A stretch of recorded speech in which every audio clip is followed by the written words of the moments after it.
I have declared war on the largest galaxy in endless space, too. I chose the Cravers to be our engines of war. They get a great boost of production for a good number of turns, and get double the production out of all those they enslave. Let's go. Our opening move is to find as many planets with strategic and luxury resources so we can benefit from the Cravers doubling. This will benefit our long-term strategy of then using slaves to keep production up, while the Craver horde move towards new targets. We meet the Lumeris to our south. They will be closest to the minor civilizations we want to take over first for the Craver military quest. The damn pirates spawn in and nuke some of our new colony's food. I am building a fleet to take care of them and the jellyfish civilization to our south. For technology, the Cravers already have a lot more fleet size than other factions, so it is a matter of getting invasion ships and siege ships to make use of this strength. In this hour we crush the pirates, enslave the jellymen, and decimate the Lumeris economy. It's gonna be action-packed. For invasions, we need Craver mechs to stomp out any resistance. They do 50% more damage against infantry. With the pirates gone, it's time to enslave the jellymen next to them. We outnumber them greatly, so I use science from scrap tactics to put our short-range ships directly into short range. We get a load of science for killing them. That will help the war effort. Thank you, jellymen. We bombard their planet and storm it with Craver tanks, and our first conquest on this galaxy is complete. But I need more, so I do what the Cravers are good at, raiding. As soon as I declare war, the Empire decides they want to fight. Good. I will weaken the Lumeris economy by invading their planets and then moving on to the next. They retake them, but their economy is ruined by having to retake their planets. Nearing the 4th hour, we conquer the weakened Lumeris nation and solidify our military might with medium ships and siege ships. The Lumeris are now weakened thanks to me wrecking their planets multiple times with invasions. This has stopped them from producing ships and advancing their economy. We take their capital and other systems. They even flee the last battle. Switching gears to military operations, I have gotten access to medium ships. These ships modules count for 2 of the same module on a smaller ship. The Hunter class that you are seeing here deal more damage with their weapons than other ships. This makes our medium ships able to destroy smaller ships very quickly. In the 5th hour, the Lumeris still harass us from an outside system.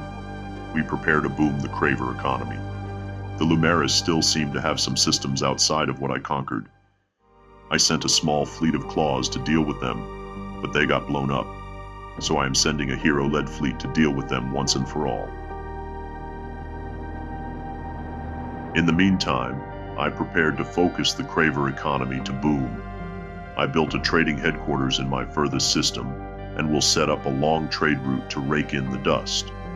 Then I will construct epigenetic crops on all my planets to double the food my Cravers and slaves are producing. More food means more population. More population means more of all other resources. Because the map is the largest galaxy, it takes time to move fleets into position. I get my medium ships and 2 hero fleets into position to deal with the Empire and start scouting. Finally, the Lumeris is dead by my anti-insurgency campaign. On the economic side of the game, I have a problem. A Craver problem. The Cravers are beginning to deplete planets and valuable systems. I need to move them to the frontier so that I can leave productive planets for our conquered subjects instead of empty husks, so I don't cripple my empire. 8 hours into the crusade, I move Cravers to our frontier planets. I use probes to stage a sneak attack on the Empire. I refit my ships with cutting-edge weapons and modules. As we discussed earlier, the Cravers deplete their planets, so I have to keep moving them to new planets to keep them from destroying our economy. Meanwhile, slaves move to the matured systems with a lot of improvements. On the military front, probes have proved invaluable. Because the galaxy is so large, having probes to scout out the Empire's military position means that we get to attack them without their main fleet responding. Their outer systems are burned down and consumed before they know what hit them.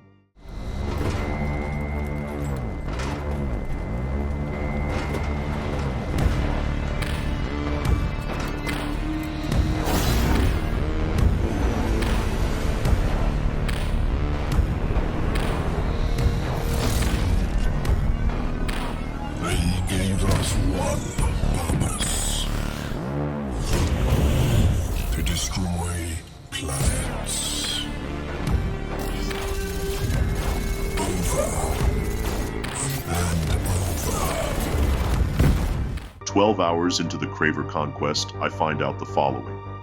1. The Empire is mine, minus a few systems that they truce me out of. 2. I need to get cultural verdicts to stop my empire from tanking its approval ratings. 3. The Vaulters die in some unknown war. 4. The Infinite Factory is ours, along with the insatiable Maw Empire buff. Thanks to our probe scouting, the Empire's capital is dominated without their main fleet to defend it. I then wait for their fleet to come back and ambush it with ships that have been retrofitted with energy defenses to counter it. The Craver economy provides the best weapons. However, the damn Empire has more influence than me, so they force me to truce out of the war. Their measly 2 systems are safe for another 20 turns. That is okay. I got their best systems conquered, and then the game lies to me. It says I have an imminent victory for conquest, but looking at the stats, I am merely halfway there. But this is all for the best anyways. The Craver war machine has to slow down because of overcolonization penalties. If I keep taking on more systems, I will not have the approval to keep growing the Empire populations. This means that the Craver Empire will deplete all of its systems and totally collapse its economy. The answer to this is cultural verdicts. It will allow us to get a large +4 bonus to cover our overcolonization. Plus, any level 4 systems we get can build the autonomous administration improvement. This will grant us an additional 1 system that we can ignore for overcolonization.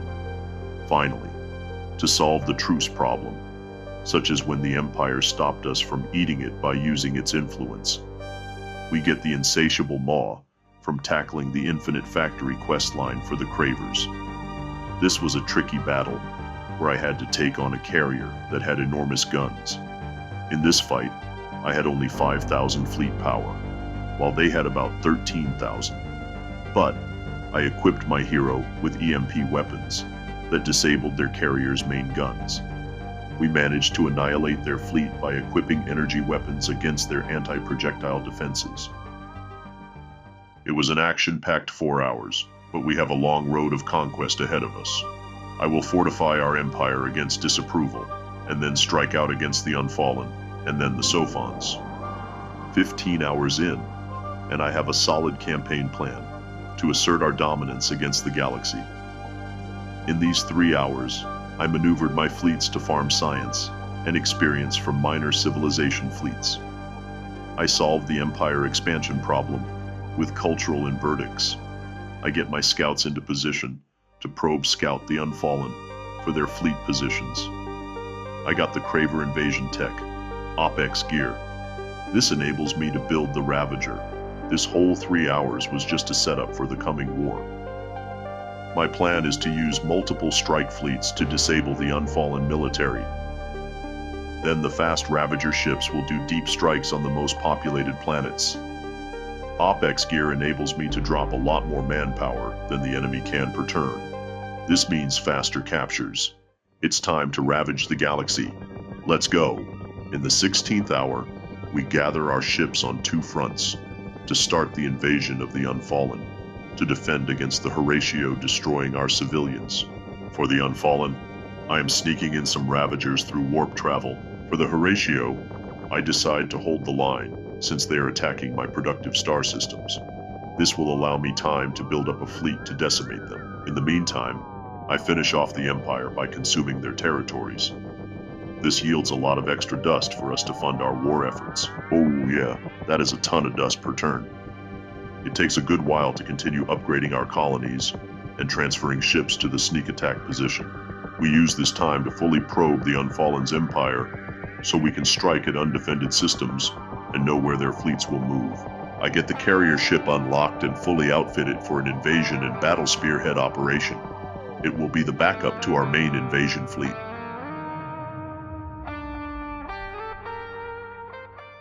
It is time. Our ships are in position. War and destruction follow our way. We strike the Unfallen's front door unopposed. I hammer them on the other adjacent system at the same time. Taking advantage of a hacked system, Their back door is invaded from my surprise fleet. The attacks don't stop coming as I invade a fourth system on their front from another flank. I hold ships in reserve to move where their defending fleets go. This will be the 1-2 punch that knocks them out.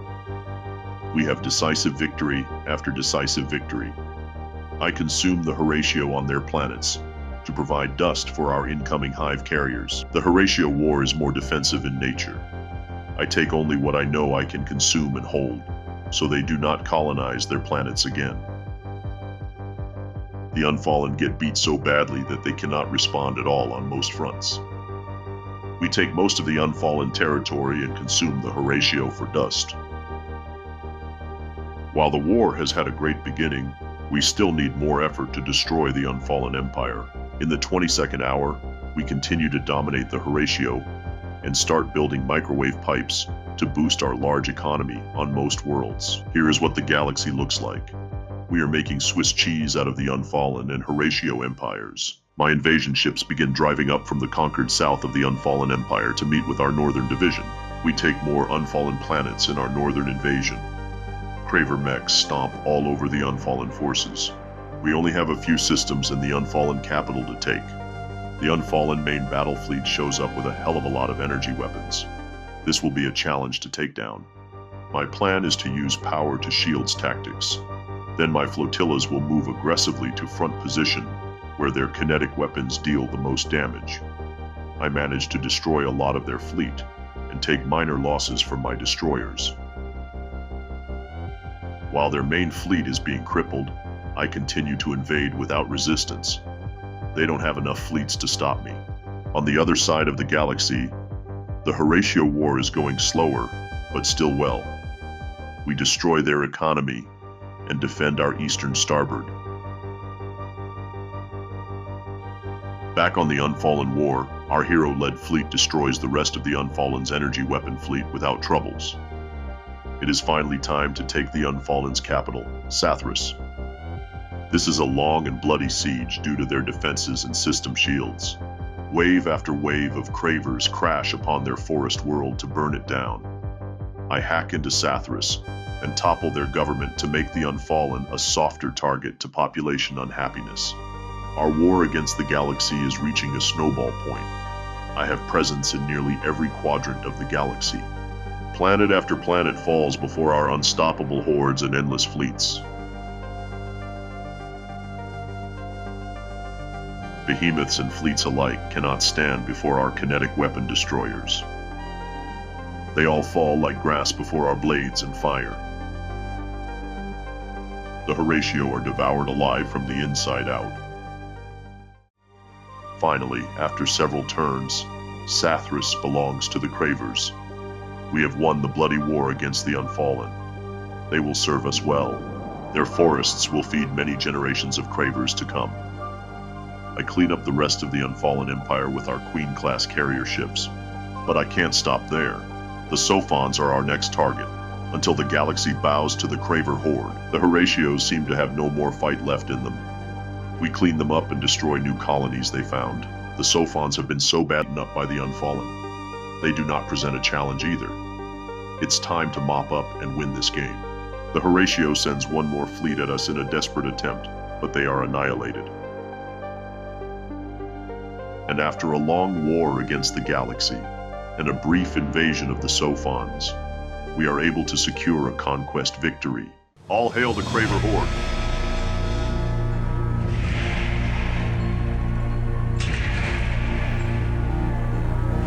The hive survives, multiplying, evolving.